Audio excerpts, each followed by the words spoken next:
nyo guys, kaupo sa bearing guys, perfect alignment yan guys, top dead center.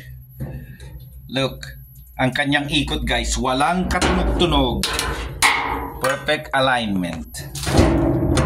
Meron ng takip, removable yan guys, removable ang takip ng kupin natin, safety, removable yan po.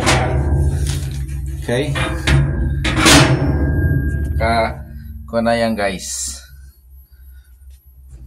Kahit matanggal yan guys, tatanggalin nyo, kailangan nyo itaas muna to.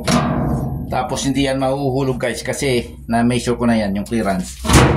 Yan, ganyan lang siya tanggalin guys. Pasok, ganyan lang din. Ganyan lang din. Tapos uupo na siya sa bearing guys. Tapos hindi na yan uurong kasi may stopper siya doon. Okay? Ganyan siya. Kahusay guys. Pati ang kanyang kadena guys, walang katunog-tunog yan. Perfect alignment. Mayroon na siyang bracket. Kawan ko na lang ng box yan. Alright. Nandun yan ang propane intake. Kailangan mo na lang ng hose tsaka propane. Bye bye tube you. Magaling.